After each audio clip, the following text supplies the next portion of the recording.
Now it's time for righteousness for us. The one that you just heard was Israel's righteousness.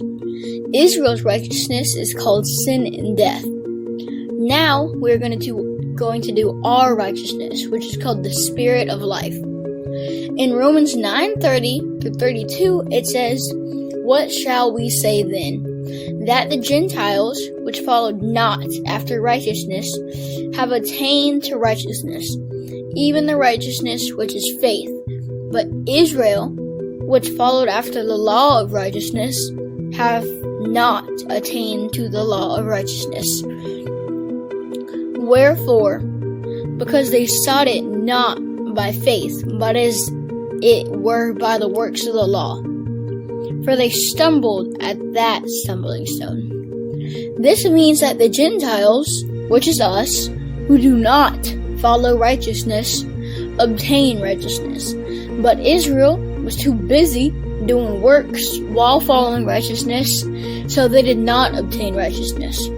The next verse is Romans 8:2, and it says, "For the law of the Spirit of life in Christ Jesus hath made me free from the law of sin and death."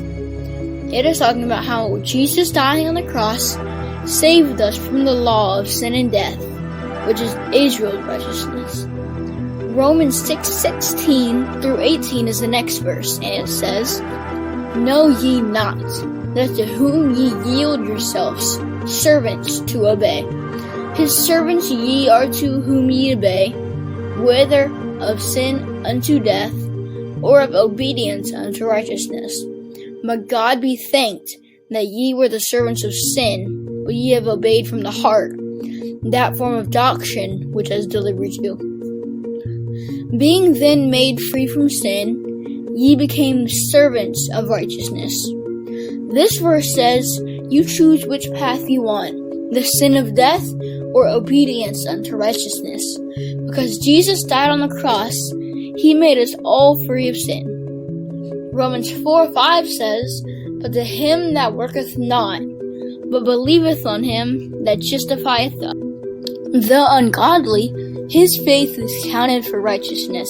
This verse means if someone doesn't do works, but believes in God, his faith is counted for righteousness. Thanks for watching. Goodbye.